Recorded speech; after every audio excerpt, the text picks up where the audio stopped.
अस्सलाम वालेकुम। Welcome to classic entertainment channel. मैं हूँ साया नाज और अगर मैं आपसे ये कहूँ कि मैं आपके लिए एक ऐसी कहानी लेकर आई हूँ जिसमें एक जिनज़ादी को एक इंसान से मोहब्बत हो जाती है, तो क्या आप मेरी बात का यकीन करेंगे? अगर नहीं तो भी ये नावल पढ़िए, अगर हाँ तो भी ये नावल सुनिए, जिसका नाम है तेरी होके मरा और उसकी राइटर है साया नाज। उम्मीद है कि आपको मेरी ये काविश ज़रूर पसंद आएगी। मैंने ये नावल अपने स्टाइल से बिल्कुल हटकर लिखा है, सो इसे सुनें, इसे पढ़ें और मुझे बताना मत भूलिएगा कि आपको ये नावल कैसा लगा। So let's start. तेरी हो के मरा और साया नाज। कभी यूँ भी तो हो, दरिया का साहिल हो, पूरे चाँद की रात हो और तुम आओ। कभी यूँ भी तो हो, परियों की महफ़िल हो, कोई तुम्हारी बात हो और तुम आओ। ये नर्म मुलायम ठंडी हवाएं तुम्हारे घर से गुज़रें, तुम्हारी खुशबू चुराएं, मेरे घर ले आएं। कभी यूँ भी तो हो, सुनी हो महफ़िल हो, कोई तुम्हारी बात हो और तुम आओ। ये बादल ऐसा टूट के बरसे मेरे दिल की तरह मिलने को, तुम्हारा दिल भी तरसे, तुम निकलो घर से। कभी यूँ भी तो हो, तन्हाई हो, दिल हो, बूंदें हो, बरसात हो और तुम आओ, और तुम आओ। जावेद अख्तर। ये जाड़े की एक सर्द रात थी, गो के चाँद बढ़ोतरी के अमल से गुजर रहा था, लेकिन आसमान पे छाए कोहरे ने उसको पूरी तरह से ढाँप कर सारे पे एक हू का आलम तारी कर दिया था। ये पूरा इलाका इस वक्त खामोशी में डूबा माहौल पे एक हौलनाकी बिखराए हुए था। रात की तारीकी, सुनसान वीरान रास्ते, दूर कहीं किसी कुत्ते के भौंकने की आवाज़, कभी कभार चलती सर्द हवा के सरसराते झोंके, किसी आवारा जानवर के चलने से पैदा होने वाली खुश्क पत्तों की चरचराहट और इस इलाके से मुल्हका कब्रिस्तान का वहशतनाक मंजर।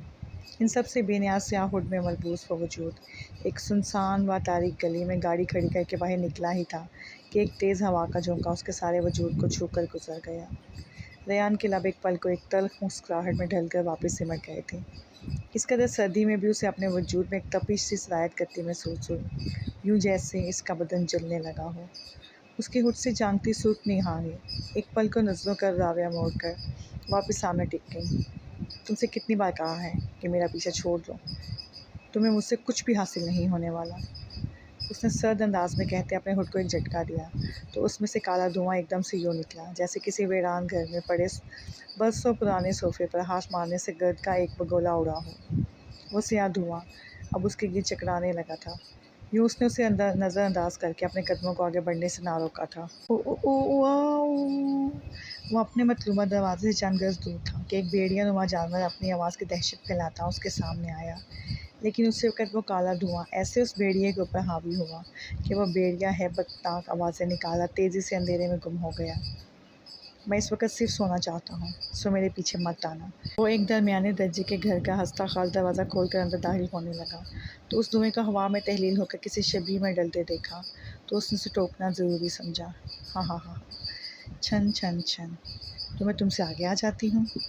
उसकी तनबीह के साथ ही एक मुदर हंसी की आवाज़ उसकी समायतों से टकरा कर किसी की पायल की आवाज़ यूँ फ़िज़ा में गूंजी जैसे कोई भागते कदमों से उसके पास से गुजरा हो, और अगले ही पल उसके सामने बनी राहदारी में एक लड़की मुस्कुराकर कहते अंदर की जानिब दौड़ लगा गई। उसकी पायल की छनकार माहौल पर छाए सकूत को चीरते फ़िज़ा में एक अजीब ही धुन बिखेर रही थी। भेड़िए का गुराना, किसी हसीना की मुदर हंसी, किसी की पायल की छनकार। इस इलाका के गिने चुने मकीन इन सब आवाज़ों के आदी थे, जो सब बिना कोई असर लिए अपने बिस्तरों में दुबके रहे। खाना नहीं खाओगे? वो सीधा बावर्ची खाने में आकर पानी पीने लगा। जब वही नस्वानी आवाज़ उसके ऐन साथ से उभरी तो उसने सिर्फ नफ़ी में सर हिलाने पर इत्तेफाक किया था। तुम बिल्कुल भी अपना ख्याल नहीं रखते। उसे अपने पहलू में एक सरसराहट से महसूस हुई, यूँ जैसे कोई उसके साथ से उठकर उसके सामने आया हो। उफ़की बड़े शिकवे के साथ लम्हे के हज़ारवें हिस्से में उसने अपने सामने एक इंतहाई हसीन लड़की को नमूदार होते देखा। उसकी शक्ल सूरत और किसी सांचे में डला मोमी सरापा ऐसा था कि किसी के हाथ लगने से भी मैला हो जाए। उसकी बड़ी बड़ी कान सी सुरमई आँखों में एक ऐसी चमक थी कि वो देखने वालों की आंखों को हेरा किए देती थी। उसके जिस्म के खदोहाल ऐसे तोबा शिकन थे कि किसी ज़ाहद को भी एक बार मखमसी में डाल दें, लेकिन उसके सामने मौजूद शख्स की आंखों में सताइश की रमक तक न उभरी। उसके सपाट चेहरे से यूँ लगता था कि जैसे वो आती था ऐसे मनाजर का सुबीना कोई रद्द-ए-अमल दिए वह पानी का खाली गिलास मेज़ पर रखते उठ खड़ा हुआ। बावर्ची खाने के दरवाजे तक पहुँचते उसे अपने पीछे पानी के चलने की आवाज़ आई। उसने ज़रा सा पीछे रुख होकर मुड़ देखा तो उसे अपना इस्तेमाल शुदा गिलास बेसन के ऊपर हवा में मुअल्लक़ नज़र आया, यूँ जैसे कोई इसे धो रहा हो। वो सर झटक कर अपने कमरे की सिमत बढ़ गया। कमरे में पहुँचते ही उकसाने वाला मंज़र उसका मुंतज़िर था। उसके बिस्तर पर वही हसीना इंतहाई मुहीन लिबास में बड़े तमतराक से दराज़ थी। वो एक नज़र उसे देखकर लकड़ी की छोटी सी अलमारी की तरफ बढ़ गया। तुम जानती हो कि मैं अपनी बात दोहराने का आदी नहीं, मेरे पीछे मत आना। गुस्लखाने के दरवाजे की तरफ जाते उसे अपने पीछे फिर से सरसराहट महसूस हुई, तो इस पर उसने कदर दुरुस्ती से उसे टोका था। और जो अंदर हैं? रूठेपन से सवाल किया गया था। उनसे हिफाजत का तरीका मुझे मरहमत फरमा दिया गया है। तुम पर आजमाऊँ क्या? इस बार उसकी बात का मुकाबले पर हाथ और खवास सर हुआ था और वो काला धुआं इसे कमरे के कोने की जानिब जाता दिखाई दिया। वो ताज़ा दम होकर आया तो उसे फिर से बिस्तर पर बरजमान मिली। उसने कोई भी रद्द-ए-अमल ज़ाहिर किए बिना कमरे की बत्ती बुझाई और अपने बिस्तर पर आकर दराज़ हो गया। इस दोशीज़ा ने उस पर गलबा पाने को उसके करीब जाने की कोशिश की, लेकिन अगले ही पल उसे एक ज़ोरदार झटका लगा और वह शबी हवा में तहलील हुई थी। तुम वुज़ू करके आए हो? सरसराते लहजे में पूछा गया, लेकिन वो जवाब दिए बिना आंखें मूंदकर रात को सोने के वक्त के वज़ाइफ पढ़ने लगा। और मैंने जिन्नात और इंसानों को सिर्फ इसलिए पैदा किया कि वह मेरी बंदगी इख्तियार करें। अज़ार यार। एक दो पल बाद उसने ये आयत तिलावत की तो कमरे के जनूबी कोने में से अजीब कराहट सी उभरी, यूँ जैसे वह जिनज़ादी उसे इन सब से मना कर रही हो। और ये कि हमसे बाज़ फरमाबरदार भी हैं और हम में से बाज़ नाफरमान भी हैं। सूरह जिन। उसने एक और आयत तिलावत की तो अब बार गली की तरफ खुलने वाली खिड़की का पट ज़ोर ज़ोर से हिलने लगा था। यानी कि तुम नाफरमानों में से ही रहना चाहती हो। अपनी दावत के जवाब में होने वाले रद्द-ए-अमल पर सवालिया अंदाज में कहकर उसने हल्की आवाज़ में आयतुल कुर्सी का विर्द शुरू कर दिया। उसके मुंह से निकले हर लफ्ज़ के साथ उसमें महलूक की गुराहटें बढ़ने लगीं और खिड़की के दोनों पटियों आपस में बजने लगे जैसे वे टूट कर गिर जाएंगे। लेकिन वह बिना रुके अपने वज़ाइफ मुकम्मल करता रहा। उसने मौस्तैन का वध शुरू किया तो वह काला धुआं पहले एक करी सूरत मखलूक में बदला और फिर यकदम यूँ लगा जैसे कोई खिड़की से गली में कूद गया हो। कुछ पल के लिए गली में अजीब सी हैबतनाक आवाज़ें आती रहीं, लेकिन वह इन वज़ाइफ का विर्द करते पुरसुकून नींद की वादी में उतर चुका था। रात का मुहीब सन्नाटा कुछ मज़ीद गहरा हुआ तो उस घर के बाहर स्याह धुएँ के मलगुले के सूरज चकराता हुआ वजूद एक जानिब बनी खिड़की के आगे जमा हुआ और फिर एक अजीब खैयत की सूरत इख्तियार करता वहीं दीवार से टेक लगाकर नीचे ज़मीन पर ढेर हो गया। चंद ही पल गुजरे कि उसे दीवार के इस पार एक हलचल सी महसूस हुई थी। यक उसे लगने लगा कि जैसे इसके नारी वजूद पर कोई ठंडे पानी के छींटे मार रहा हो। वो बिलबिलाकर उठते उस खिड़की से ज़रबे लगाने लगा, लेकिन अंदर से फूटनी नूरी लकीरें उसे उठाकर बीच गली में पटक गई थीं। उसने फिर से आगे बढ़ना चाहा, लेकिन इस बार इन नूरानी किरणों की ठंडक पहले से ज़्यादा थी। उसने अपने कदमों को पीछे ही रोक लिया और बेचैनी से किसी उड़न बगोले की सूरत गली में चकराने लगा। वो कभी भेड़िए की आवाज़ निकालता और कभी सांप की मानों फुनकारने लगता। कभी उसकी आवाज़ की दहशत बादलों की गड़गड़ाहट को भी मार देने लगती, तो कभी वो बिजली की मानों कड़कने लगता। चंद पल मज़ीद सिरके और लीबा का वजूद यकदम उसके पास आकर गिरा। वो अजीब हैबतनाक आवाज़ों में गुर्रा रही थी। गर्म बिस्तरों में दुबके के वजूद इस वहशतनाक आवाज़ पे जाके वो ज़्यादातर अपने रब की किबरियाई का जिक्र करते वापस आंखें मूंद गए। इस गली में मौजूद 6-7 घरों में से 2-3 ही में कोई मुकीम था और वो सारे मकीन अभी नवाज़ों के आदी हो चुके थे। लीबा, लीबा, वो अपनी अजीब से हैयत में डली नीचे ज़मीन पे लोटपोट हो रही थी। इन दोनों का जिस्म गोया आग के शोलों से बना था और लीबा के जिस्म की तपिश मान पड़ रही थी। यूँ लगता था कि जैसे उसका सांस रुक रहा हो। कितनी बार कहा है कि छोड़ दो उसका पीछा, वो कभी तुम्हारा नहीं हो सकता। हम जिनज़ादों के इंसानों से कोई मेल नहीं। एक हवा में बुलंद करके वापस नीचे लाते उसने अपने हाथ में दबोचे हुए परिंदे का लहू उसके मुँह पे टपकाया था। लीबा की तबीयत कुछ संभली तो वह फ़िक्र बड़ी खुफगी से गोया हुआ। रॉय, मोहब्बत इंसानों के साथ साथ हम जिनज़ादों की भी बेबस करने के हुनर से बखूबी आगा है। तुम मेरी मोहब्बत में यहाँ हवार होते हो और मैं एक इंसान की मोहब्बत में इन तपते रेगज़ारों की हाक छानती हूँ। वो दिल गिरफ्तगी से बोलते उठ खड़ी हुई। रॉय ने उसे अज़ियत भरी नज़रों से देखा था। लीबा, हम ज़ात न सही, हम मज़हब तो हो। महलूक एक ना हो मगर मज़हब तो एक हो। तुम एक ऐसे इंसान से दिन लगा बैठी हो जो तुम्हें कदमों की हाँ धूल बनाना चाहता है, जबकि वह खुद खाक का पुतला है और तुम नारी महलूक। रॉय झिंझलाते हुए गोया हुआ तो लीबा ने नफ़ी में सर हिलाया था। वो मुझे पैरों की खाक नहीं बनाना चाहता, बल्कि नूरानी रोशनी से नवाजना चाहता है। लेकिन अफसोस कि मुझे इब्लीस के सिवा किसी की तायद की इजाज़त नहीं। उसकी मोहब्बत मेरे दिल में यूँ पंजे गाड़ रही है कि मुझे डर है कि मैं कहीं तायब ना हो जाऊँ। लीबा की बात पर रोए ने दहशतनाक अंदाज में उसे देखा था। उसने एक बार फिर से घुराना शुरू कर दिया था, यूँ जैसे अपने गुस्से का इजहार कर रहा हो। नाराज़ हो गए हो क्या? उसे आग के गोले की तरफ कब्रिस्तान की सिमत बढ़ता देखकर वो उसके पीछे लपकी थी। तुम भले से मोहब्बत कर लो लीबा, लेकिन लूसीफ़र की नाफरमानी मत करना। मुझसे तुम्हारी अज़ियत देखी नहीं जाएगी।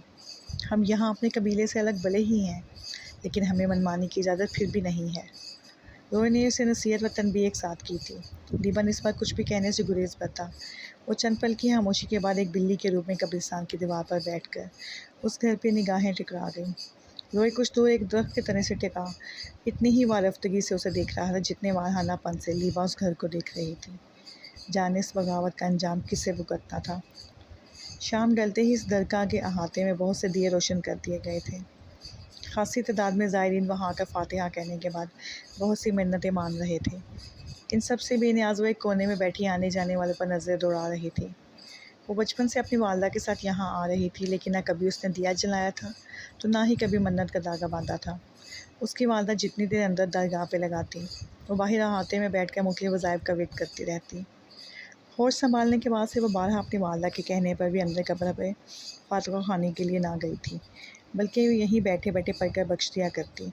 उसकी वालदा ने शुरू में उसे टोका, लेकिन फिर वो उसे उसके हाल पर छोड़कर चुपचाप अंदर चली जाती और वह एक मखसूस कोने में बैठकर ज़िक्र अज़कार करती रहती। वो भले से अंदर जा जाती थी, लेकिन दरगाह के सहन में लगा वो पेड़ जिसके नीचे वो बैठा करती थी और इस दरगाह के कुछ अनदेखे मकीन उससे बखूबी वाकिफ़ थे। बीबी जी, वो आंखें बंद किए ज़ेर लब सूरह फातिहा पढ़ रही थी। जब एक पुकार पर उसने चौंक कर आँखें खोली तो सामने ही दरमियानी और उम्र की औरत गोद में एक बच्चा लिए उसके सामने फ़र्श पर जगह संभाल रही थी। उसने एक अबरू झुकाकर सवालिया नज़रों से उसे देखा था। बीबी जी, मेरा बच्चा बहुत बीमार है, आप इसके लिए दुआ कर दें। उसकी माँ को वह हैरानी से उसे देखने लगी। उसे दुआ करने से कोई मसला ना था, लेकिन वो औरत उसे शायद कोई पीरनी या कोई बहुत नेक औरत समझ रही थी। उसे इस बात पर एतराज़ था। अल्लाह पाक तुम्हारे बच्चे को शिफा दे, आमीन। आप मुझे जो समझ रही हैं ऐसा कुछ भी नहीं है। उसने दुआ करने के साथ वजाहत भी ज़रूरी समझी, लेकिन इस औरत का शायद जमात उन लोगों में से होता था जिनके लिए पीरी मुरीदी ही सब कुछ होती है और वो उन पर अंधा एतकाद रखते हैं। बहुत तो रब से नहीं मांगते, लेकिन उनके लिए हर मसले का हल पीरों की दुआ होता है। बेशक मेरे रब ने वसीले बना रखे हैं, लेकिन दुआ की कबूलियत इख्तियार किसी बशर के पास नहीं माँ सिवाय अल्लाह पाक की ज़ात के। अल्लाह पाक आपको खुश रखे बीबी। वो औरत उसके बाप का जवाब दिए बगैर उसे दुआ देकर उठकर चल दी। उसने आंखों में बेचैनी लिए उसे जाते देखा। उसकी तवक्को के मुताबिक वो औरत अब आगे जाकर कुछ दूर खड़ी खवातीन को उसकी तरफ इशारा करके कुछ कहने लगी। उसे एक घबराहट ने अपने हिसार में लिया। वो यहाँ से उठ जाना चाहती थी, लेकिन एक आवाज़ ने उसके कदम जंजीर किए थे। बिटिया, दुआ देने से कैसा डर? आप यहाँ से जाएंगी तो आपकी वालदा परेशान होंगी। वो अपने सामने एक बारिश शख्स को देखकर हैरान रह गई। उनके चेहरे का नूर और उनकी सफ़ेद दाढ़ी की चमक किसी की भी आंखों को हेरा कर सकती थी। हमारा एक सलाम उदार था आप पर। वो कुछ कह पाती, लेकिन उससे पहले ही उसके सरसाल ने उसके जिस्म एक फिरेरी से बुलाई थी। उसने दोबारा इन बुज़ुर्ग को देखना चाहा, लेकिन अब वहाँ कोई नहीं था। उसके जहन में एकदम एक जमाका सा हुआ। यहाँ आने से पहले उसकी दादी हमेशा उसे कहा करती थी कि जाकर शाह साहब को हमारा भी सलाम कहना, लेकिन उसने कभी इस बात को समझा ही ना था। दादी कहती थी कि कश्फ व करामत वैसे ही साबित हैं जैसे कि मौज़ा, लेकिन उसने कभी इन बातों पर गौर ना किया था। मगर आज उस पर सोच के एक नया दरवा हुआ था। कश्फ व करामत अल्लाह की देन है, जो वो चाहे तो किसी को दे, ना चाहे तो ना दे। उस दिन घर आने के बाद उसने बहुत देर इस बात पे गौर व फिक्र किया तो उस पर यह उब्दा खुला कि मौज़ा और कश्फ एक ही आफ्ताब तौहीद रसालत की किरणें हैं। फ़र्क बस इतना है कि अगर कोई गैर यकीनी और अक्ल व हिद के खिलाफ कोई वाक़या किसी नबी से सादिर हो तो उसे मौज़ा कहते हैं, और अगर किसी गैर नबी यानी वली से सादिर हो तो उसे करामत कहते हैं। उसे जब हज़रत सुलेमान अलैहिस्सलाम की ख्वाहिश पर उनके दरबार में मौजूद एक शख्स का पलक झपकने में मलका बल्कीस के तख्त उनके पास ले आने, हज़रत मूसा अलैहिस्सलाम की वालदा का उन्हें संदूक में बंद करके नदी में बहा देने के इल्हाम और दीगर मज़ीद वाक़यात पड़े तो उस पर कश्फ व करामत की हकीकत मज़ीद वाज़िह हुई थी। उसे अब दरगाह जाने का शिद्दत से इंतज़ार था।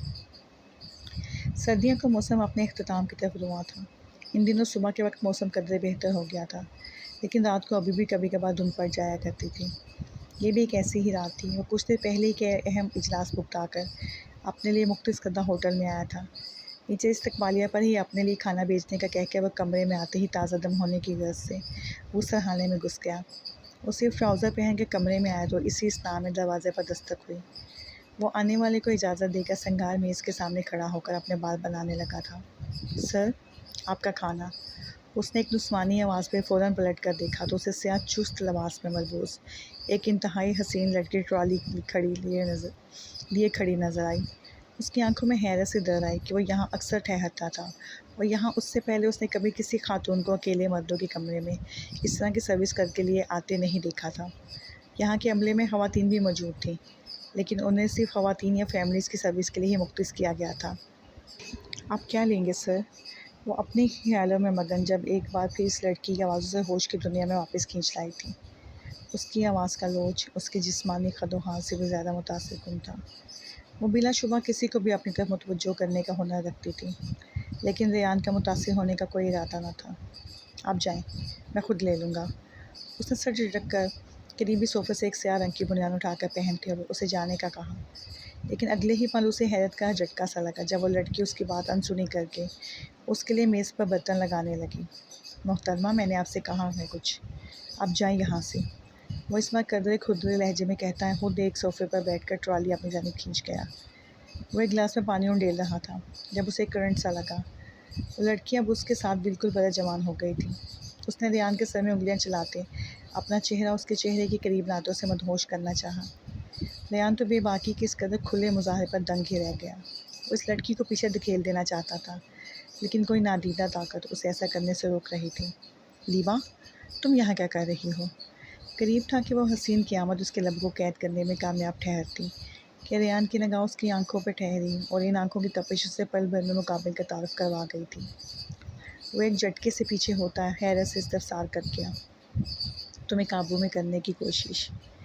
वो एक अदा से कहती इस बार मज़ीद बेबाकी से उससे लिपटी। रेयान ने गुस्से से उसे देखा था। ये तुम क्या कर रही हो? दूर रहो मुझसे। उसके बाजुओं को अपने गिर्द लपेटते ही रेयान को अपने बरहना बाजू जलते हुए महसूस हुए। लीबा उसके बाजुओं पर अपने हाथ यूँ चला रही थी कि कोई भी मदहोश हो जाए, लेकिन रेयान ने एकदम उसे पीछे धकेला था। क्या चाहती हो तुम? उससे दूर हटते उसने तमदही से इस्तफसार किया था। मुझे तुम चाहिए हो। उसने बिना सोचे अपना मतमा नज़र उसकी नज़र किया था। ये नामुमकिन है। रेयान ने उसे कोई झूठी उम्मीद नहीं दिलाई थी। क्यों? उसका लहजा बेचैनी भरा था। बिना रिश्ते के कायम होने वाला ताल्लुक़ ज़ना के ज़ुमरे में आता है और मैं ज़ानी नहीं। रेयान के अपनी बात कहने में कोई किसी किस्म की हिचकिचाहट का सामना नहीं था। मैं तुमसे निकाह के लिए तैयार हूँ। उसकी बात पर रेयान ने नफ़ी में सर हिलाया। ये फिर भी मुमकिन नहीं। उसके दोबारा इनकार पर वो एक बार फिर आगे आई थी। क्यों? उसके जवाब ने उसे रुक कर फिर से सवाल करने पर मजबूर किया था। मेरा मज़हब इस चीज़ की इजाज़त नहीं देता। वो चंद कदम मज़ीद आगे आई। मैं मुसलमान होने को तैयार हूँ। रेयान ने 2 कदम पीछे लिए थे। ज़रूर हो तुम मुसलमान, लेकिन मुझसे ताल्लुक़ तुम फिर भी नहीं बना सकती कि इंसान किसी भी मज़हब का हो, उसे इंसानों के सिवा किसी और महलूक से निकाह की इजाज़त नहीं है। रेयान की बात पर एक बार फिर उससे लिपटी थी। मैं तुम्हारे बगैर नहीं रह सकती। उसके सीने पर सर रख के रोती वो इसे लब बीचने पर मजबूर कर गई थी। तुम्हें रहना होगा। रेयान ने कहते हुए इसका सर सहलाना चाहा कि एकदम उसे एहसास हुआ कि आज लीबा उस पर बार बार हावी हो रही थी। वो आज से पहले कभी इतनी देर उसके सामने टिक कर न खड़ी हुई थी। वो हमेशा बार बार धुएं के मलगोले में बदलती या फिर उसका रूप बदलता रहता था, जबकि आज वो कितनी देर से उसके दोशीज़ा के रूप में इधर मौजूद बारहा उससे लिपट चुकी थी। हकीकत का दुराक होते ही रेयान ने उस पर पूरी कुव्वत सर्फ करते उसे पीछे धकेला था। छोड़ो मुझे। गुस्से से दुत्कार कर रेयान सूरज से अपने सफरी बैग की तरफ बढ़ा और उसमें से एक तावीज़ निकालकर अपने गले में लटका गया। जब उसने पहली बार अपने एक दोस्त से लीबा का तस्करा किया तो वो उसे किसी दरगाह पे ले गया। ये तावीज़ वहीं उसे एक बुजुर्ग ने दिया था। वो उनकी ही एमा पर उसे मुसलमान होने की तरगीब देता रहता था। तुम मुझे जानी नुकसान पहुंचाती तो मैं बर्दाश्त कर लेता, लेकिन तुमने मेरे ईमान को ख़राब करने की कोशिश की है। इसकी सज़ा तुम्हें ज़रूर मिलेगी। लीबा ने एक बार पीछे से आकर उसकी पुश्त के गिद्ध हिसार बांधने की कोशिश की, लेकिन उसका हाथ रेयान के सीने से टकराते हुए एक झटके से पीछे जा गिरी थी। उसका सरापा आहिस्ता आहिस्ता अपनी हैयत में डरने लगा तो रेयान गुस्से से गोया हुआ। वो अपने रब का शुक्रगुज़ार था कि बर वक्त उसके जहन में एक तावीज़ का ख्याल आ गया, वरना कुछ बैद ना था कि उस जैसा खताकार इंसान एक ऐसा गुनाह कर गुजरता जिसकी माफ़ी भी शायद उसे ना मिलती। उसने आयतल कुर्सी का वेद करते उसकी जानिब फूंक मारी तो लिबाज बिना गुराए धुएं में तहलील होते ही गायब हो गई थी। रेयान उसके जाते ही हाथों में सर गिरा कर बैठ गया। उसे अब इस सबसे छुटकारा पाना ही था। इस दिन के बाद से सजिया जब भी अपनी वालदा के साथ दरगाह पे जाती तो एक एक चीज़ का बड़े गौर से जायज़ा लेती थी। उसे इस इदराक के बाद तीसरा हफ्ता था यहाँ आते हुए, जब वही औरत उसके पास चली आई जिसकी बदौलत से इस बुजुर्ग की करामत देखने का मौका मिला था। बीबी जी, आपकी दुआ में तो बड़ा असर है। मेरा बेटा एक ही दिन में भला चंगा हो गया था। मेरे कसम के लिए भी दुआ कर दें कि वो मुझे मारना छोड़ दे। इस औरत का आज़ाना लहजा उसके दिल पर एक रिक्कत सी तारी कर गया। अल्लाह अकबर। शाह अस्त हुसैन, बादशाह अस्त हुसैन, मौला अली अल हक। वो इस औरत को कहना चाहती थी कि इसका बेटा उसकी दुआ की बदौलत नहीं बल्कि अल्लाह की रहमत के सदक़े ठीक हुआ है, लेकिन एकदम उससे कुछ फासले पर यह सदा बुलंद होते ही उसकी तवज्जो भटका गई। सामने ही सब चुगा पहने में कोई मलंग था जो एक लंबा सा बाँस हाथ में लिए उसे ज़मीन पर टेकते रब की किबरियाई का नारा बुलंद कर रहा था। उसके हाथ में पकड़े लकड़ी के मोटे डंडे पर लगे घुंघरू छन छन की आवाज़ पैदा करते माहौल पे एक अजीब सी सहर तैर कर रहे थे।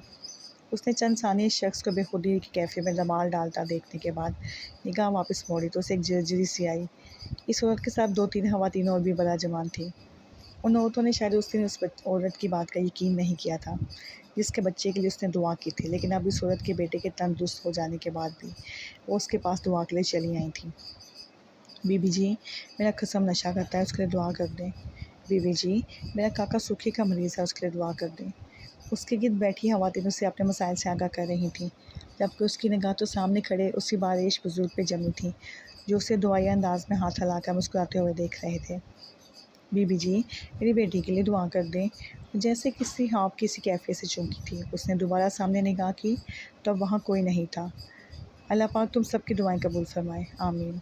वो इन सब खवातीन को एक साथ दुआ देकर अपनी जगह से उठ खड़ी हुई। उसने उनके जवाब का इंतज़ार नहीं किया और इसी से हिम्मत बढ़ गई जहाँ उसने इस बुज़ुर्ग हस्ती को जाते देखा था। सजिया, किसे ढूंढ रही हो बेटा? वह इर्द गिर्द निगाहें दौड़ाते हुए इस बारिश हस्ती की मतलाशी थी, लेकिन उसे कामयाबी ना हुई। वो यूं ही बेध्यानी में आगे बढ़ रही थी कि अपनी वालदा की पुकार पर उसके उठते कदम थमे। उसे एक बार फिर कुछ देर पहले के वाक़या पर वापस का सा गुमा हुआ। वो नफ़ी में सर हिलाकर अपनी वालदा के साथ हो ली। उसके जहन में पिनपते सवाल फिर अधूरे रह गए थे। ये पूरे चाँद की रात थी, वो रात जब तागूती ताकतें अपने जोबन पे होती हैं। आज लीबा भी अपनी यही खूबी बरोकार लाते हुए अपने महबूब को ज़ेर कर लेना चाहती थी। ये उसकी खुशकिस्मती थी कि शायद आज रेयान किसी काम के सिलसिले में हैदराबाद में मौजूद था। वो यहाँ ना भी होता तो वो भी आज उसे ज़ेर करने का मुसम्मम इरादा बांध चुकी थी।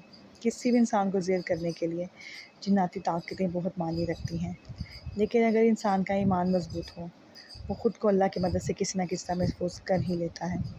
अब देखना ये था कि रेयान कैसे खुद को बचा पाता है। आज वो पूरे 1.5 माह बाद इस शहर में आया था।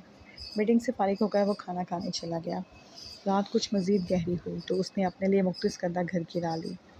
वो काफ़ी देर से अपने गिर्द किसी की मौजूदगी महसूस कर रहा था, लेकिन उसने ज़्यादा ध्यान न दिया कि वो इन चीज़ों का आदी था।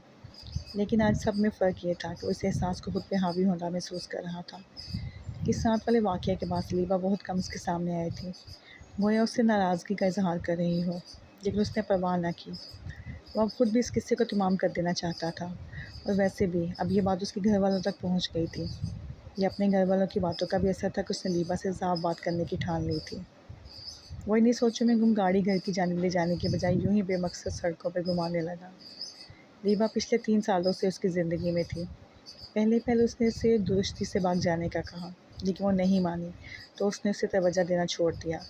वो बसा औकात उसकी मौजूदगी अपने इर्द गिर्द महसूस करता था, लेकिन उसने कभी उसकी ज़ात को कोई नुकसान नहीं पहुंचाया था। सो उसने उसके सद्दे बाप का भी ना सोचा। एक दिन यूं ही उसके इस्तफसार पर उसने अपना ऐसा नाम बताया तो उस पर यह इदराक हुआ कि वो गैर मुस्लिम थी। तब उसने यूं ही अपने दोस्त से जिक्र किया तो वो उसे एक बुज़ुर्ग के पास ले गया और फिर उसने उसे मुसलमान होने की तरगीब देना शुरू कर दी, लेकिन वह मुसलसल इनकारी थी।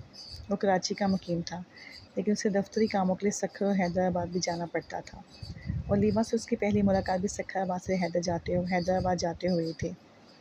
जब उसकी गाड़ी एक सुनसान सड़क पर खराब हो जाने पर लीबा ने उसकी मदद की और फिर वो एकदम गायब हो गई, तो रेयान पे यकदम खुला कि उसकी मदद करने वाली कोई दूसरी मखलूक थी। फिर वक्त से अपने गिर्द किसी की मौजूदगी महसूस करने लगा और धीरे धीरे वो इस सब का आदी होता गया। ये उसके मजबूत असाब थे, वगरना शायद कोई आम इंसान होता तो ये सब इतनी आसानी से हज़म ना कर पाता। सब कुछ ठीक था, लेकिन पिछले कुछ अर्सा से उसके घर वाले उससे लेकर मशकूक से हो गए थे। वो कभी उसके कमरे से किसी नुस्वानी आवाज़ के मुतालिक इस्तफसार करते, तो कभी उसे खुद से बातें करता देखकर परेशान हो जाते, लेकिन कुछ कहते नहीं थे। हाँ, दूसरी दिन हुई जब एक दिन उसके घर के टेलीफोन पर उसके ही नंबर से फ़ोन आया, जबकि वो अपने घर वालों के ही पास बैठा था। उसके जहन के पर्दे पर वो मंज़र फिर से ताज़ा हुआ था। रेयान, तुम्हारा फ़ोन किधर है? यहाँ तुम्हारा नंबर आ रहा है। फ़ोन पर उसका नंबर देख के उसकी भाभी ने उससे इस्तफसार किया, तो वो खुद भी हैरान होकर जेब से अपना फ़ोन निकाल कर देखने लगा, जिससे घर के नंबर पर बेल जा रही थी। शायद गलती से हाथ लग गया है। उसे लगा कि शायद गलती से नंबर दब गया होगा, सो वो फ़ोन काट गया। वो लोग फिर से बातें करने लगे। उसी इस्ना में दोबारा फ़ोन की घंटी बजी। फिर से तुम्हारे नंबर से फ़ोन। किसी ने तुम्हारी सिम तो नहीं कॉपी करा ली? इस बार फ़ोन उठाने पर उसके भाई को एक निस्वानी हंसी की आवाज़ सुनाई दी, जबकि उसका फ़ोन उसके सामने मेज़ पर पड़ा था। कौन है? उन्होंने तेज़ी से इस्तफसार किया, तो अब की बार हंसी के साथ पायल की छनकार भी वहाँ मौजूद सब लोगों ने सुनी थी। उसकी माँ भी और वहाँ मौजूद दोनों बहनों ने चलाना शुरू कर दिया, जबकि बाकी लोग आकर गुस्से का विरोध करने लगे। लीबा, जाओ यहाँ से। उसे डर था कि सबके मौसम के विरोध करने पर वो गुर्राने न लगे, सो उन्हें सख्ती से उसे जाने का कहा था। अगले ही पल वहाँ एक जामद खामोशी छा गई। सभी उसकी तरफ सवालिया नज़रों से देखने लगे थे। अब लग कुछ सुकून हो जाए, वो चली गई है। रेयान ने अपनी बहन को अपने साथ लगाते बाकी सबको तसल्ली दी थी। ये सब क्या था बेटा? कौन है ये लीबा? चंद पल बाद सब संभल गए। उसके वालिद की तरफ साफा उसने इन्हें कुछ साफ साफ बता दिया था। मैं कल ही दरगाह जाती हूँ। उसकी वालदा की बात पर बाकी किसी ने से कुछ तो कुछ नहीं कहा था, लेकिन अगले चंद पल दिनों में ही उसकी वालदा ने उसकी बात तय कर दी थी। उसके अलावा उन्होंने घर में जा बजा आयतुल कुर्सी और मौसेन के फ्रेम लगवा दिए थे। उसका ये असर हुआ कि इधर दोबारा कोई ऐसा भी नाखुशगवार वाक़या नहीं हुआ था। वो इन्हीं सोचों में गुम था कि उसे अपनी साथ वाली सीट पर कुछ सराहत से महसूस हुई। वो बिना देखे ही जान गया कि कोई इन सोचों पर कौन उसकी सोचों में महल हुआ है। आज सारी रात सड़कों पर ही आवारागर्दी करने का इरादा है क्या? उसे अपने कान की लोब एक तपिश से महसूस हुई, यूँ जैसे वो उसके कान पे अपने होंठ रख कर गोया हुई हो। अभी तक नाराज़ हो? उसकी खामोशी पर उसने दोबारा इस्तफसार किया, लेकिन वो उसी खामोशी से गाड़ी चलाता रहा। कुछ लोग रूठ कर भी लगते हैं कितने प्यारे। उसने अभी भी कुछ कहने से गुरेज किया, तो लीबा ने हौले हौले गुनगुनाना शुरू कर दिया था। उसकी आवाज़ में एक तिलिस्म था जो किसी को भी अपनी जानिब खींच लेता, लेकिन रेयान बिना असर लिए गाड़ी चलाता रहा। उसकी सोचें मुख्तलिफ दायरों के गिर्द घूम रही थी, तो उसका ध्यान लीबा पे था ही नहीं। वो बज़ाहिर उसे नज़रअंदाज किए हुए था, लेकिन दर हकीकत वो इस वक्त उसकी मर्ज़ी पे चल रहा था। गाड़ी अब कुछ सुनसान रस्तों पर गश्त करती हैदराबाद की हदूद से निकल आई थी। रेयान सामने चाँद की रोशनी में नजर आती सुनसान सड़क पर निगाहें जमाए हुए था, जब उसे अपने सर में नरम उंगलियों की सरसराहट महसूस हुई। इस सारे अरसे में उसने पहली बार हल्का सा नज़रों का रुख बदला और वह एक नज़र ही क़यामत हुई थी। लीबा इस वक्त अपने तबाहकुन हुस्न के साथ सुर्ख जालीदार साड़ी में मलबूस थी, जिसके नीचे लगा बारीक अस्तर भी उसके जिस्म की रानाइयाँ छुपाने में नाकाम हो रहा था। वो कितने ही पल मबहूत नज़रों से उसे देखे गया। एक सहर सा था जिसमें वो जकड़ा गया। उसकी बेख्तियारी देखते लीबा के होंठों पे एक मायने खेज से मुस्कुराहट उभरी थी। ऊपर सामने ताहग्गे निगाह फैले उफ़क़ से झांकते पूरे चाँद की रोशनी गाड़ी में छाए अंधेरे को चीरती लीबा के क़यामत खेज़ वजूद को मज़ीद मसहूर कुन बना रही थी। ये इस पूरे चाँद की चांदनी का ही कमाल था कि लीबा यूँ उसके हवासों पे तारी होने लगी थी। कितने ही पल यूँ ही गुजरे जब लीबा के वजूद में हरकत होता देखकर रेयान ने वह मुश्किल नज़रों का रुख मोड़कर तवज्जो वापस सड़क पर मरकूज़ की थी। लीबा अब अपनी सीट से उठकर दोनों सीटों के दरमियान मौजूद आराम रेस्ट पर यूँ आ बैठी कि उसकी दोनों टांगें सामने डैशबोर्ड पर टिकी थी। उसने यूँ रेयान के इस कंधे पर सर टकाया कि उसकी जुल्फ़ें रेयान के कंधे से होकर उसके सीने पर फैली थी। रेयान के लिए ड्राइविंग पर तवज्जो मरकूज़ रखना मुश्किल से मुश्किल तर होता जा रहा था। वो जैसे किसी शहर में जकड़ा जा रहा था। उसका गियर पे रखा हाथ कब उसकी जालीदार साड़ी से जाम के दूध लिया पिंडलियों पर रक्स करने लगा, उसे इल्म ही ना हुआ। वो मुकम्मल तौर पर उसके फ्रेम में आ चुका था।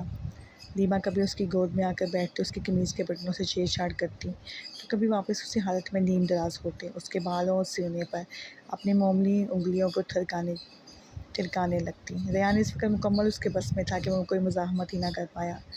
कुछ देर यूं ही यह खेल जारी रहा और गाड़ी केप टाउन पे जा रुकी। कराची के जुनूब में वाक़ इस साहल पे दिन के वक्त जिस कदर गहमा गहमी होती है, रात के वक्त ये उतना ही सुनसान होता है। इस वक्त भी यहाँ न सिर्फ सन्नाटों का राज था, बल्कि किसी मसनूई रोशनी का भी एहतमाम न था।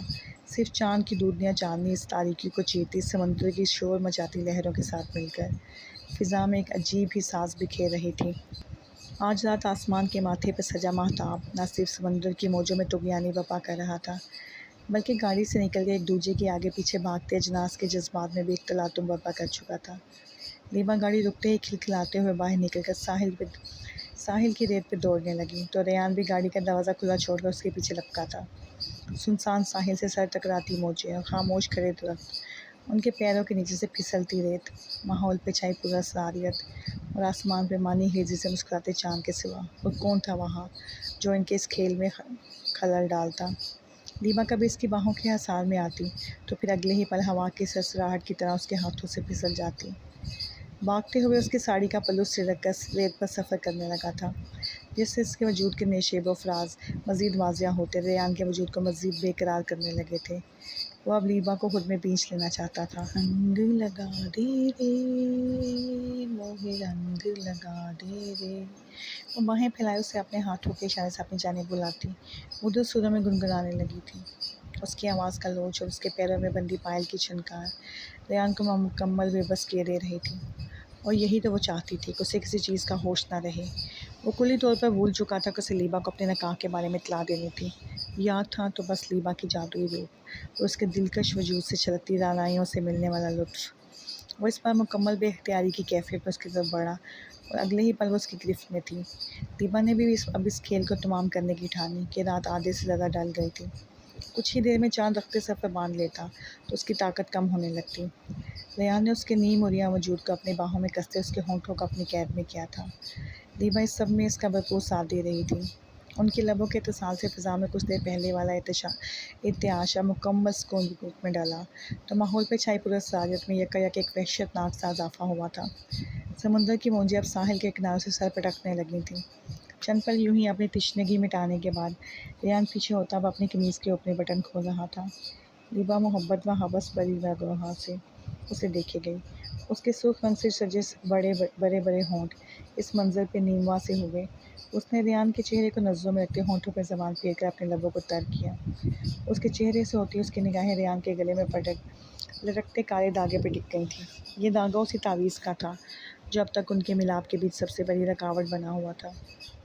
और आज रात उसने रेयान के पास आने से पहले रॉय के साथ मिलकर एक ख़ास अमल किया था, जिसके ज़ेरे असर रेयान अगर ख़ुद इसके पास आ जाता तो वो इस तावीज़ को उसके वजूद से अलग कर सकती थी। उसने कमीज़ के बाद अपने ऊपरी बदन की बनियान से भी आज़ाद किया तो वह तावीज़ वाज़िया हुआ था। लीबा बराह रास्त उस तावीज़ से टकराती तो खाक हो जाती, सो इसने रेयान की पुष्ट में आते उसके पेट के गिर्द बाजू बांध कर अपने हाथ आहिस्ता आहिस्ता उसके सीने की तरफ बढ़ाने शुरू किए। उसका ये अमल इन दोनों के ही जज्बात में जोरिश से बर्पा कर गया। रेयान उसकी इस हरकत पे मदहोश होता उसे एक ही जिस्म में ज़मीन पर लेटा चुका था। वो अब यूँ उसके ऊपर झुका था कि उसके गले में लटकता तावीज़ आगे पीछे झूलने लगा। लीबा की निगाहों में खौफ सा डर आया कि अगर ये तावीज़ उसे ज़रा सा भी छू लेता तो उसका बचना मुश्किल था। वो अगर बच भी जाती तो उसकी सारी जादुई ताकतें ख़त्म हो जाती। उसने धीरे धीरे रेत पे पीछे से रखना शुरू कर दिया, लेकिन रेयान ने उसकी कोशिश नाकाम बना दी। करीब था कि वो अपने हिजाब की सारी हदूद पार कर लेता, लेकिन यकलख्त लीबा की सोचों पे जज्बात गालिब आए। उसने अपने दोनों हाथ रेयान की गर्दन के गिर्द हमायल करते इस काले धागे को अपने हाथ में लेकर तोड़ना चाहा। उसने अभी इसको छुआ ही था कि फ़िज़ा में यकलख्त कुछ घुंघरुओं की चनकारों पर का मातूम हो गई। ये बिल्कुल वैसी ही आवाज़ थी जैसे उस दिन दरगाह पे सजिया ने उस मलंग के हाथ में पकड़े बाँस की ज़मीन पे टिकराने पे सुनी थी। एक लम्हे का खेल था और रेयान के गिर्द बंदा हसार टूट गया। उसने एकदम होश में आते अपनी गर्दन के लिपटा लीबा का हाथ दृष्टि से पीछे झटका और अगले ही पल वो इस तावीज़ को किसी कीमती मता की तरह अपनी पुट्ठी में पहुँच गया। लीबा की बरहनी और अपनी हालत का अदराक होते ही वो तेज़ी से उठकर उल्टे कदमों से वापस दौड़ा था। लीबा ने भी उठकर उसके पीछे दौड़ लगानी है। फ़िज़ा में यकलख्त उसकी गुराहटें गूंजने लगीं। वो किसी भी तरह उसे दबोच लेना चाहती थी, लेकिन रेयान भागते हुए पानी की लहरों की सिमत बढ़ गया। लीबा चाह कर भी उसकी रफ्तार का मुकाबला न कर पा रही थी। जब घुटनों के बल किनारे से टकराती लहरों के पास गिरने के इस अंदाज में बैठा, अपने जिस्म पे कमीज़ पहन रहा था। इतनी देर में लीबा भी उसके पास पहुंच चुकी थी।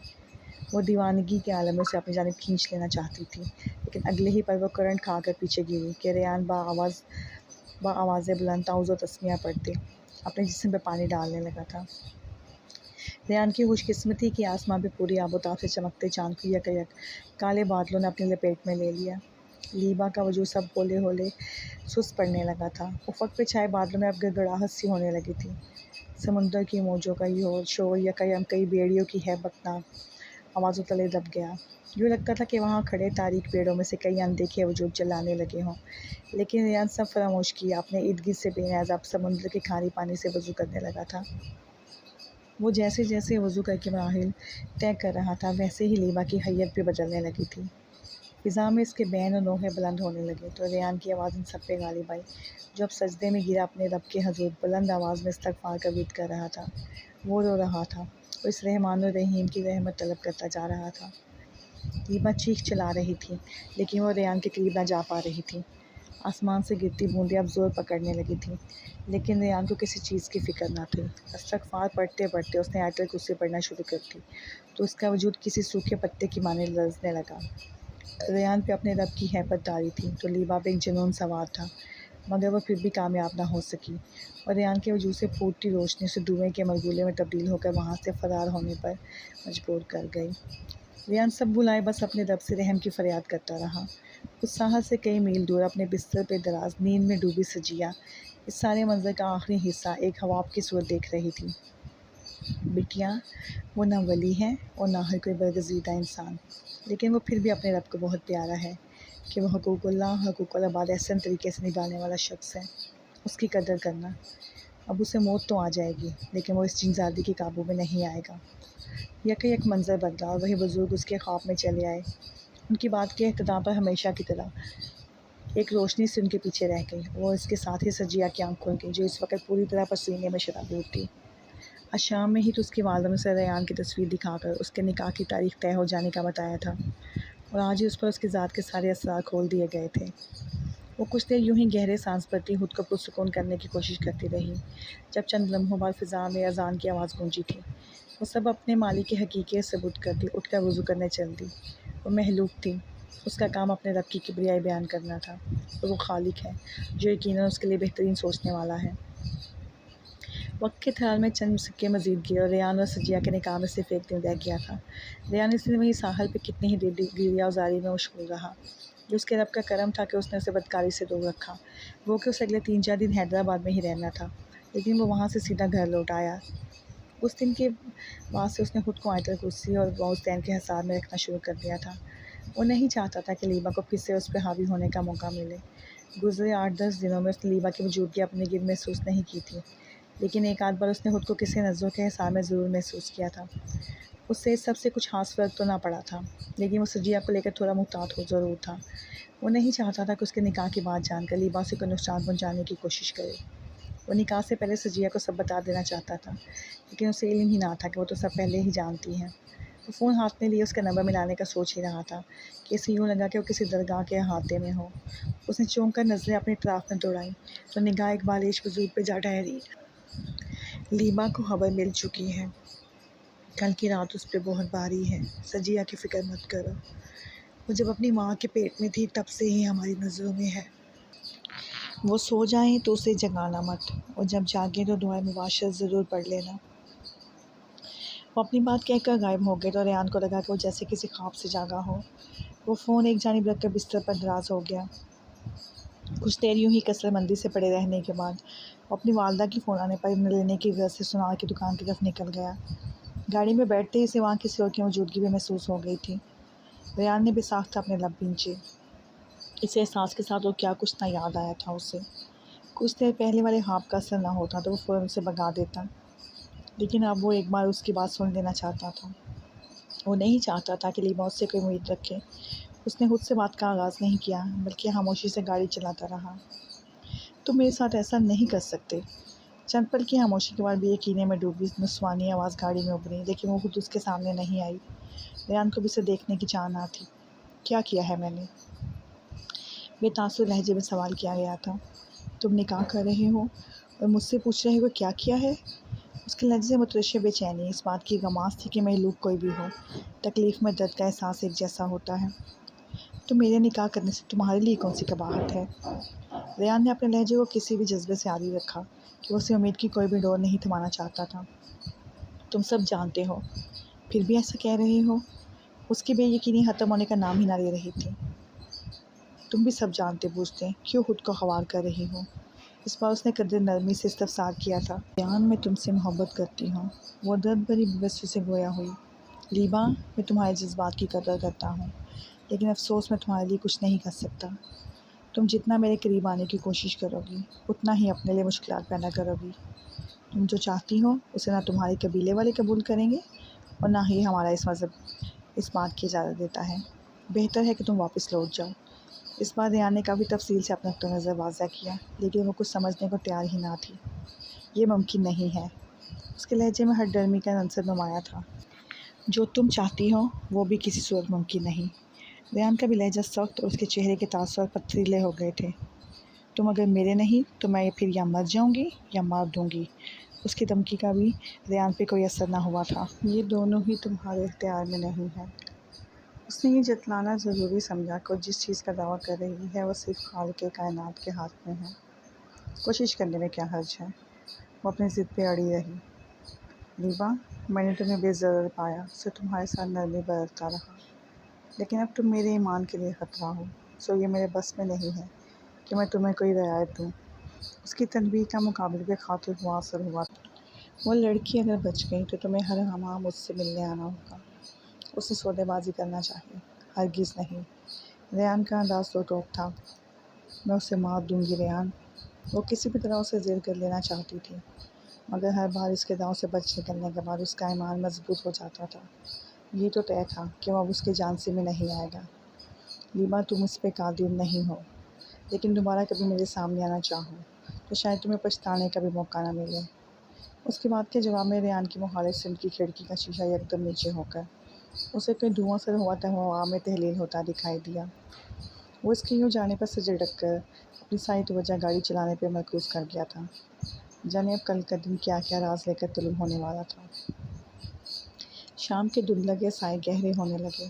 दिन भर आसमान की वसतों को खोजने वाले पंछी चहचहाते, शोर मचाते अपने अपने आशियानों की जानिब महवे परवाज़ थे। शहर कायद के मुज़ाफ़ात में वाक़ एक पोश इलाके के ऊपर से पंछियों का एक गोल उड़ते हुए अपनी मंजिल की जानिब गामज़न था। जब मुखालिफ सिमत से आते काले धुएँ की सूरत आंधी नुमा चीज़ को देखते उन परिंदों ने अपनी राह से हट जाना चाहा, लेकिन फिर भी उनके बीच से गुजरती वो काली आंधी एक साथ दो परिंदों को लखमा उजल बना गई। उनकी चहचहाहट दिल दोस्त चीखों में बदली, यूँ जैसे वो सब मिलकर मलोहा कह रहे हों। इस वक्त इलाका के ज़्यादातर मकीन दिन भर कामकाज से वापसी पर अपने घरों में ही पाए जाते थे। सोएकात के सिवा किसी ने ये मंजर न देखा, और जिन्होंने देखा उनकी वसीयत इस हादसे के गैर मामूलीपन पर यकीन करने से मुतामिल थी। अलबत्ता इन परिंदों का गैर मुतवक्का शोर बहुत सौ खटका गया, लेकिन ज़्यादा देर की सूरत हाल कायम न रही थी। चंद पल सिरके और माहौल पे गहरा सकूत छा गया। डरे सहमे परिंदे चुपचाप उड़ान भरने लगे। लीबा, जो वहाँ से गुजरते मासूम पंछियों के खून से अपनी प्यास बुझाती आई थी, वो एक दो मंजिला घर की छत पे आन रुकी। उस घर की बैरूनी सादगी ही उसकी असल सजावट थी। लीबा इस वक्त एक काली बिल्ली के रूप में आई अपनी चमकदार नीली आंखों से अतराफ का तायराना जायज़ा लेती इस घर की मंडेर पे ही धीमे धीमे आगे बढ़ रही थी। उस छत के जनूबी कोने में सीमेंट की बनी पानी की बड़ी सी टंकी के दूसरी तरफ से उसे एक दरवाज़ा दिखाई दिया, जो यकीनन नीचे जाने वाली सीढ़ियों के सिरे पे लगा था। वो गुराहट नवा मियाँव की आवाज़ निकालते इस जानिब बढ़ने लगी, लेकिन दरवाजे से एक आध गज की दूरी पे उसे छिटक कर रुक जाना पड़ा कि उस दरवाजे के ऐन सामने कोई अधेड़ उम्र मर्द जायनमाज़ बिछाए शायद मगरिब की नमाज़ अदा कर रहा था। लीबा अपने मुँह से अजीबोगरीब आवाज़ें बरामद करती उल्टे कदमों पीछे भागी। उसका रुख अब निचली मंजिल से दिखाई देते टेरेस की तरफ था। वो उसी बिल्ली के रूप में दीवार के साथ लगे पाइप की वजह से थोड़ा नीचे आकर टेरेस पे कूदने ही वाली थी कि उसे वही मर्द वहाँ रखे झूले पर बैठा आवाज़ से बुलंद कुरान मजीद की तिलावत करता सुनाई दिया। इस आवाज़ में एक ऐसी कशिश थी कि लीबा भी चंद सानियों के लिए मबहूत सी रह गई, लेकिन उसकी ये कैफियत ज़्यादा देर बरकरार न रह सकी। लेकिन उसे याद आया कि वो यहाँ क्यों आई है। इस ख्याल के आते ही वो करंट खाए झटके के मुवाफिक पीछे जा गई। इस बार उसकी हैयत भी बदली और वह धुएं के श्याम और गूंगे में तहलील होती फिजा में बुलंद हुई थी। चंद पल यूं ही सरसराती हवा की सूरत उसके घर के गिर चकराने के बाद उसने मरकजी दरवाजे से इस घर में दाखिल होने का प्रोग्राम बनाया। चंद लम्हों में वो एक स्याह सांप की तशबीह में डली इस घर के बड़े से फाटक के नीचे से इसके अहाते में दाखिल हो रही थी। वो रेंगते हुए अंदरूनी इमारत के दाखिली दरवाजे के करीब आई तो एक बार फिर उसी शख्स को हाथ में तस्बीह लेकर उस दरवाजे के आगे चकराता देखकर वो चंद कदम मज़ीद पीछे ही रह गई। दीवा को गुस्सा आने लगा था। वो अपना फन फैलाकर ज़ोरदार आवाज़ में फुनकारी थी, तो तुम बाज नहीं आओगी। पहले दोनों बार इस शख्स के अंदाज से यही लगता था कि वो उसकी मौजूदगी से नावाकिफ़ है, लेकिन अब उसे यकीन हो चला था कि वो इस घर में मौजूद इसके दुश्मन की हिफाजत का मामूल था। लीबा उसके इस रफ्तार पर एक बार फिर गुस्से से फुनकारी, जा चली जा यहाँ से, वरना पछताएगी। उस शख्स ने उसे बचने के लिए एक मौका दिया था। मैं जिस काम से आई हूँ वो करके ही जाऊँगी, लीबा ने भी साफ जवाब दिया था। मेरे होते हुए तो ये मुमकिन नहीं, बेहतर है कि बिना नुकसान उठाए पलट जाओ। लीबा शख्स की बात अनसुनी करके अंदरूनी दरवाजे की सिमत बढ़ी, लेकिन उसे बीच में ही रुक जाना पड़ा कि उसके सामने एक बड़ा सा नेवला आ गया। लीबा ने उसे ललकारते हुए उस पर झपटना चाहा, लेकिन वो उससे ज़्यादा सूरत से अपनी जगह से उछलकर उसके ऊपर चढ़ गया था। कहा था मैंने कि बिना तकलीफ़ के लौट जाओ, अब तुम नहीं बचोगी। उसने ओले के जिताते लहजे को नज़रअंदाज करते लीबा ने खुद को छुड़ाने के लिए भरपूर मज़ाहमत की, लेकिन उसे एक ही बार में समझ आ गया कि मुकाबले उससे कई गुना ज़्यादा ताकतवर था। शाम गहरी होने लगी थी, सो इस सारे माहौल पर छाई खामोशी भी मज़ीद उम्मीद होने लगी। ऐसे में इन दोनों की गुराहटें सन्नाटे को चीर रही थीं, लेकिन वहाँ के मकीन इन्हें सुन न सकते थे माँ सवाए चंद एक के, जो पहले से इस टाकरे से आगाह थे। अपने कमरों की खिड़की में खड़ी सजिया दंग नज़रों से ये मंजर देख रही थी। चंद पल एक दूसरे से गुत्थम गुत्था होने के बाद लीबा को जब अपनी ताकत के मज़ीद कम होने का इदराक हुआ तो वह ज़रा कुछ बुड़ाती वापस से धुएँ की सूरत ढल गई। दोबारा यहाँ दिखी तो जिंदा वापस नहीं जा पाओगी। उसके हवा में तहलील होते ही वह न्योला सफ़ेद धुएं का डल था, उसके गिर चक्कर लगा तो उसे तनबीह कर रहा था। दीपा बिना कुछ कहे चंद सानिया को खिड़की में खड़ी सजिया को देखकर आसमान की तरफ उड़ान भर गई। उसने अभी ताकत मज़ीद कम होती महसूस हुई, सो जल्द अज जल्द अपने इलाके में पहुंच जाना चाहती थी। खुशकिस्मती से रास्ते में उसे एक मुर्दा कुत्ता मिल गया, तो शायद कुछ देर कबल ही मरा था, सो इसका फ़ोन पीकर उसे कुछ तकवीत मिली, तो वो एक बार फिर मुख्तलिफ मुंतकिम सोचों में घिरी अपने मस्कन पर जा पहुँची थी। उसे अब किसी भी तरह रेयान को हासिल करना था, जाने इसका जुनून क्या रंग लाने वाला था। एक नया रोशन सवेरा अपने साथ कई रास लेकर उभरा था। दोपहर ढलकर सहपहर में बदली तो रेयान पूरी शान से सजिया को अपने नाम करने चल निकला था। दीबा इसके घर से लेकर मस्जिद तक मुसलसल उसके ताक़ुब में थी, लेकिन उसे एक भी बार उसके करीब जाने का मौका में ना मिला।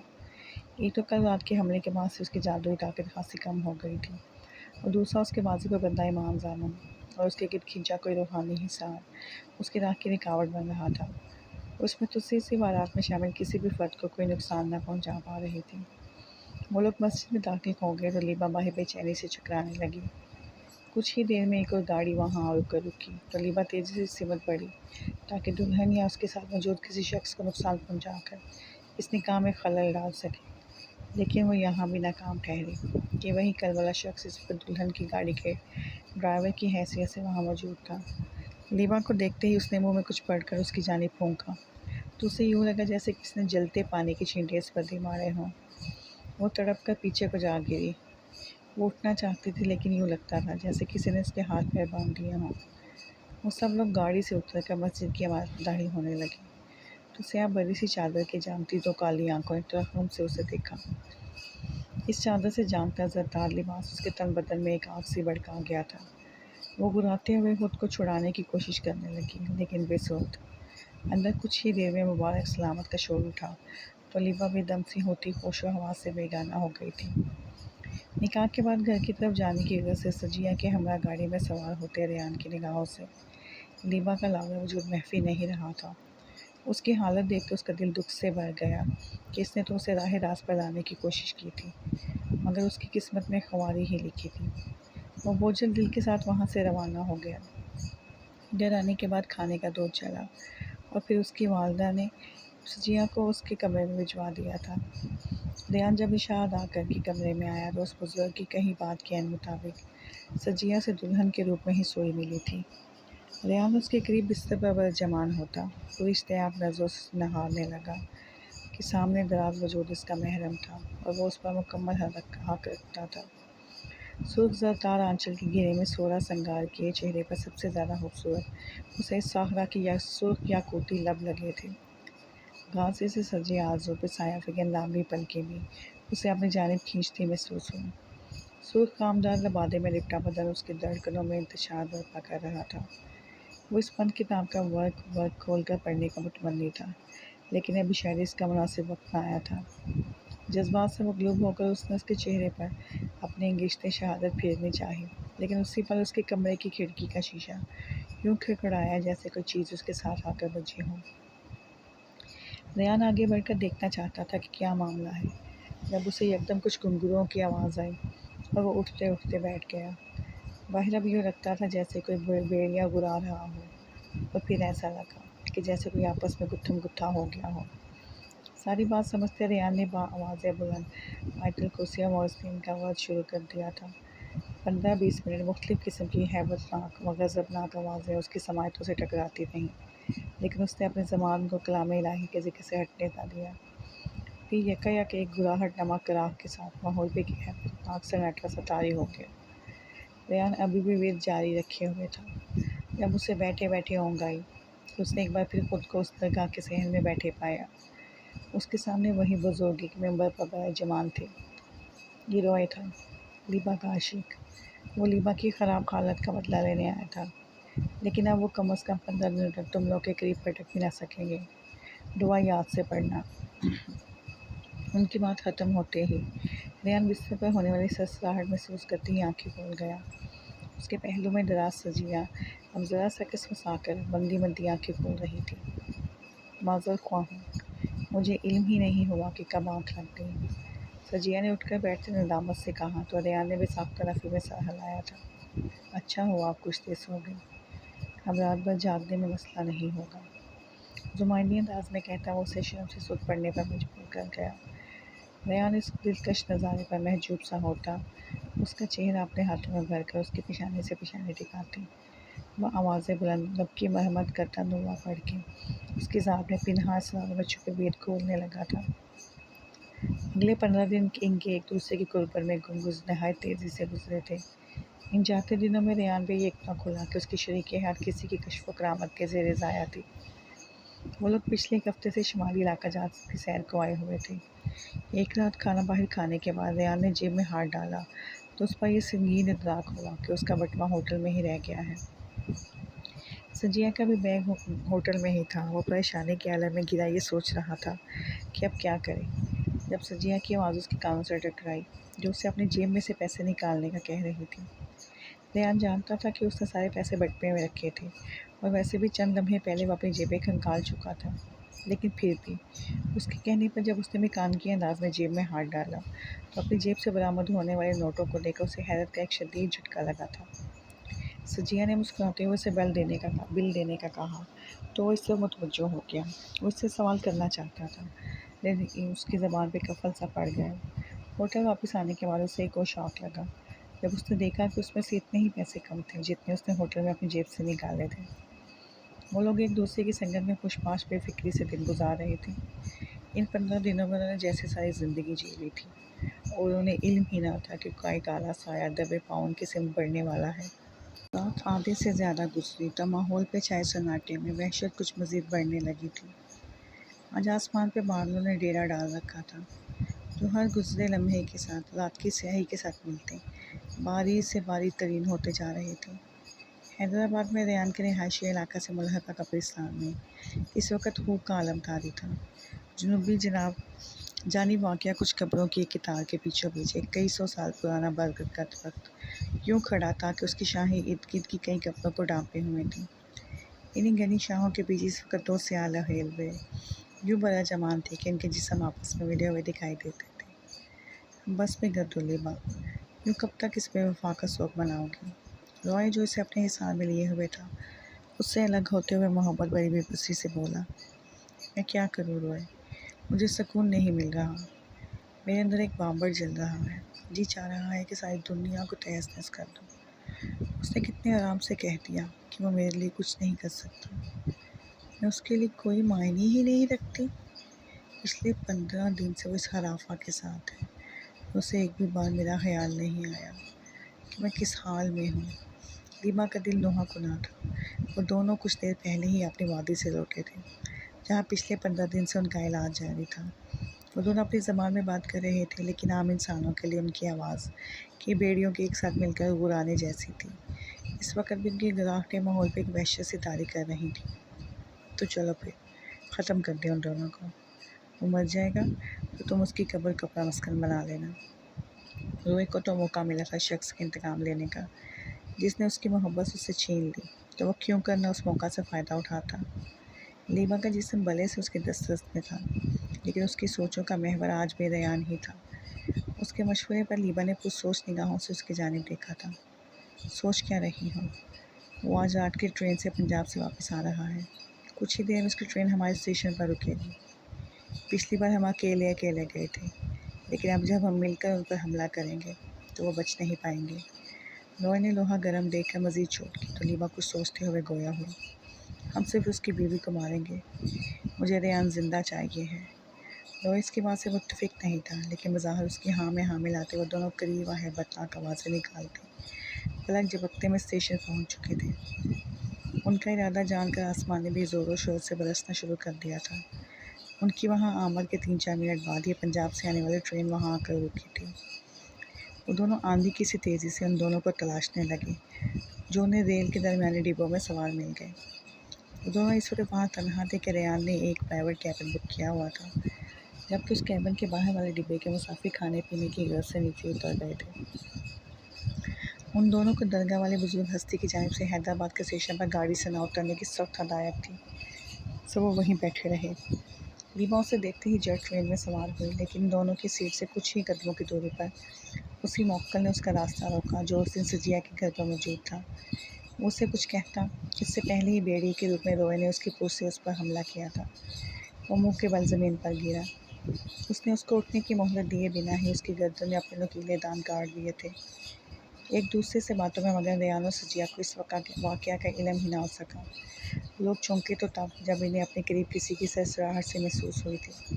लीबा, रेयान ने ज़ेरे लब सरगोशी की, जबकि सजिया ने फ़ौरन आंखें को मूंद कर मुँह में कुछ पढ़ना शुरू कर दिया। अगले ही पल उसने यकलख्त आंखें खोलकर अपने इतराफ़ में निगाह दौड़ाई, तो नज़रों ने सीटों के बीचों बीच गिरे मौक्कल को जान लिया। वो रेयान की नज़रों से तो ओझल था, लेकिन वो बिइज़्न अल्लाह उसे देख पा रही थी। वो एक बार फिर आंखें बंद करके ज़ेरे लब कुछ विद करने लगी। लीबा ने रेयान के साथ जगह संभाली तो रोए सजिया की तरफ बढ़ा, लेकिन अगले ही पल वो हवा में उड़ता हुआ पीछे को जा गिरा था। पहले वाले मौक्कल की जगह उस वक्त दूसरा उसकी जगह ले चुका था। सजिया अपने मुंह में मुसलसल किसी चीज़ का विद कर रही थी।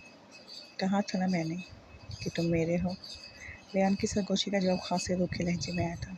ये तुम्हारी भूल है, रेयान ने भी उसी के अंदाज में जवाब दिया था। अभी थोड़ी ही देर में तुम्हारी गलतफहमी दूर हो जाएगी। जब अपनी अजीज़ बीवी को लोहे को झटका खा के पीछे गिरता देख लीबा की बात अधूरी रह गई। रेयान ने अब उसे बिल्ली का रूप बदलते देखा था, जो आंखों में गैज़ो गज़ब के तासुरात लिए सजिया पर झपटी, लेकिन उससे पहले ही रेयान इन दोनों के बीच आ गया था। बिल्ली की सूरत डली लीबा के तेज़ व नुकीले दांतों ने उसकी छाती पर एक लंबी लकीर बनाई थी। रेयान, सजिया ने किसी एहसास के तहत आंखें खोल कर देखा, तो रेयान के सीने से बहती खून की लकीर उसे उठ खड़े होने पर मजबूर कर गई। वो तेज़ी से उठकर इसकी सिमत आई थी। लीबा भी एकदम एक इंसानी शरीर में डलती उसकी तरफ भागी। ये क्या किया तुमने रेयान? सजिया, जो रेयान को सहारा देकर बिठा रही थी, वो उसके लहजे की तड़प पर चौंक उठी, लेकिन उसने इसे कुछ भी कहने से गुरेज बरता और उसके ज़हन पर अपना हाथ रखते ज़ेरे लब कुछ पढ़ने लगी। रेयान के ज़हन से खून रिसना तो बंद हो गया था, लेकिन अभी भी जूं का त्यों बरकरार था। सजिया की आंखों में इस तरह उभरने लगा था। तुमने वो रूप लेने से पहले कौन सा मंत्र पढ़ा था? वो शायद किसी जादू के तोड़ के लिए उसे सरसार कर रही थी। मौत का इसम फूका है मैंने इस पर। लीबा से पहले ही रोए की आवाज़ उठी, जो इस वक्त एक मर्द के रूप में वहाँ मौजूद हुआ था। पिछले 15 दिन अपने कबीले में गुजारने के बाद वो दोनों पहले से ज़्यादा ताकतवर होकर हो गए थे। सो यही वजह थी कि वो इतनी जल्दी सजिया के मुक्कल के वहाँ से बचकर फिर से उठाया था। ट्रेन अब धीरे धीरे चलना शुरू हो चुकी थी, जबकि आसमान से पानी बरसाते बादल अब ज़ोरों शोर से गड़गड़ाने लगे थे। उनकी आवाज़ की हैबत कई दिलों को सहमाई दे रही थी। रोए, क्या किया है तुमने? मैंने कहा था कि रेयान को कुछ नहीं होना चाहिए। लीबा खून तेवर लिए उसकी तरफ मुड़ी थी। इस शख्स की वजह से तुम मेरी जानिब नहीं देखती, तो फिर मैं ऐसे क्यों कर नहीं छोड़ता? रोए की मार पर लीबा किसी जख्मी शेरनी की तरह उस पर चपटी थी। वो तिपे दर पे इस पे वार कर रही थी। इनके मुंह से हैबतनाक अजीब सी आवाज़ें सदाएं बुलंद हो रही थी। इन आवाज़ों में ऐसी दहशत थी कि इसे कोई ऐसा आम इंसान सुन लेता तो बहरा हो जाता। सजिया, अपना ख्याल रखना। रेयान की आवाज़ से होश की दुनिया में लाई, जो इन दोनों को जंगली बिल्लियों की तरह लड़ता देख रही थी। ये लखनवी में सर हिलाती लीबा की सिमत आई। लीबा, ये तुम्हें भटकाने की कोशिश कर रहा है ताकि तुम मुझे मंत्र का ना बता सको। इसकी मार पर रोए का जिन्नाती कहकहा फिजा में गूंजा था। लीबा को खुद भी नहीं पता कि हुआ क्या है। वो दहशतनाक अंदाज में हंसता इसके उनके गले कट गया। सजिया का मोक्कलता हाल वहाँ नहीं था कि उसे ऐसी सूरत में ज़ाहिर होने की इजाज़त थी। जब कोई सजिया को नुकसान पहुँचाने की कोशिश करता तो वो अपनी हदूद से तजावुज़ नहीं कर सकता था। सजिया ने सच्चे दिल से अपने रब से मदद की अपील की थी। रोए, बताओ मुझे कि तुमने क्या किया है इसे? उसके जान में फंसती अब बेकरारी से रेयान के लिए चक्कर लगाते उसे सरफरार कर रही थी। जवाब में रोए ने एक बार फिर कहकहा लगाया, लेकिन इस बार उसकी आवाज़ दब गई और फिजा में घुंघरूओं की झिंकार उठ गई थी। अगले ही पल एक जनाकेदार थप्पड़ की आवाज़ इन सबकी समातों से टकराई। आने वाले ने अपनी शनाख्त तो जाहिर न की, लेकिन वो सब खुद को एक नूरानी रोशनी के हिसाब में महसूस कर रहे थे। रोए अब हवा में मुअल्लक मदद के लिए चिल्ला रहा था। लीबा को इस अनदेखे वजूद से खौफ सा महसूस हुआ। वो हवा में तहलील होते वहाँ से भागने की कोशिश में इस कैबर में बिना एक एमरजेंसी डोर वाक कर गई। दरवाज़ा खुलते ही एक तेज़ हवा के झोंके के साथ तेज़ी से बरसती बारिश के पानी की बौछार भी अंदर आई कि रेलगाड़ी अब तेज़ी से पटरी पर दौड़ती चली जा रही थी। एकदम बिजली कड़की तो लीबा को कुछ फासले पर लगा लोहे का अलामती बोर्ड नज़र आया। किसी ख्याल के आते ही वो दरवाजे से निकलते निकलते वापस मुड़ी। नूरानी वजूद रोए को दबोचे इसमें आज़म पड़ रहा था, जबकि रेयान मुस्कुराते हुए सजिया से कुछ कह रहा था। दीवानी ने बेखबर जानते सजिया का आवाज़ दबोच कर उसे बाहर खींचना चाहा, लेकिन रेयान सूरत से उस पार भी उन दोनों के बीच आ गया। एक लम्हे की बात थी। यहाँ उस बुजुर्ग हंस ने रोए को पाताल में फेंका। वहीं रेयान लीबा के साथ घसीटता चलती गाड़ी से नीचे जा गिरा था। खून की कई छींटें फिजा में बुलंद होकर बारिश के पानी के साथ मिलकर सजिया के चेहरे पर भी पड़े, जो भाग कर उसके पीछे लपकी थी। अगले ही वो पल वो तेवरा कर ज़मीन पर उस हुई तो लीबा के बुलंद होते नोहे बादलों के गड़गड़ाहट को भी मात दे गई थी। उसकी कराहों में ऐसा दर्द था कि सारा माहौल लर्ज़ उठा था। वो बैंड डालने वाले अंदाज में वावेला करती उसी वीराने में कहीं गुम हो गई थी। ये रेयान की मौत के बाद तीसरी रात थी जब आधी रात को उसकी कब्र पर एक लड़की बाल बिखराए बैंड डालने लगी। वो कभी उसकी कब्र की मिट्टी पे हाथ फेरती तो कभी अपना चेहरा और बाल नोचने लगती। उसने मोहब्बत की बड़ी बारी सज़ा पाई थी। रोए की मौत की पादाश उसे कबीले से निकाल दिया गया था और उसकी ताकत भी आधी रह गई थी। पिछली 2 रातों से इस कब्र में घुसने की कोशिश कर रही थी, लेकिन हर बार उसे नाकामी का सामना करना पड़ा।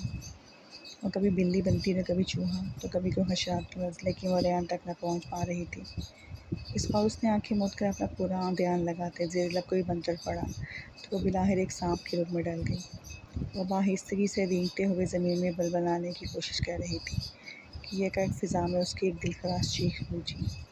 इर्द गिर्द पेड़ों पर मौजूद उसी के कबीलदारों ने एक अकाब को उसे दबोच कर हवा में बुलंद होता देखकर अपने अपने ठिकानों में सर छुपाया कि कहीं वो भी सताब के असर में ना आ जाए।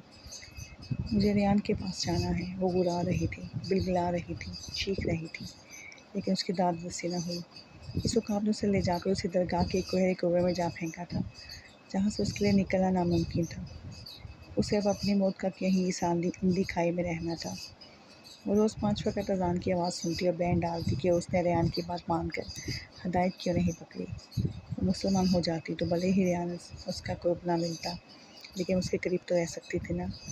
उसे अब यूं ही सारी ज़िंदगी पछताना था कि वो अपने साथ वहाँ कैद अपने ही कबील के लोगों के सामने पछतावों का इजहार करती तो वो जवाब में उस पर तशद्दुद करने लगते और फिर एक दिन उनकी निगरानी पर मामूर पहरेदार उन्हें देखने आया तो उसने सांप की शक्ल में जुड़लीबा को मुर्दा पाया, जिस पर बहुत सी चोटियाँ चढ़ी उसका मांस नोच रही थी।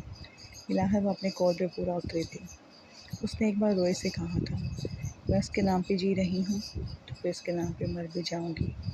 और आज वो सच में मर गई थी। बस साबित हुआ कि मोहब्बत ज़मान व मकान की हदूद से मावरा होती है। मोहब्बत को करना बुरा नहीं, लेकिन उसके हसूल के लिए हराम हलाल का फ़र्क मिटा देना बुरा है। मोहब्बत तन से नहीं मन से हो तो ही मोहब्बत कहलाती है। बदबंदगी है इसमें तन का ज़रा बदमांग, जिसे छू लिया जाए उससे पूजा नहीं जाता। 5 साल बाद दरगाह के सहन में इस वक्त कई ख़वातीन एक तरतीब से बैठी बारी बारी सफ़ेद लिबास में मलबूस सजिया को अपने मसाइल से आगाह करते उससे मशवरे ले रही थी। उसका 4 साला बेटा कुछ फासले पर लगे नीम के दरख्त के नीचे ज़मीन पर बैठा चंद मिट्टी के खिलौनों से खेल रहा था। कैसे हो दोस्त?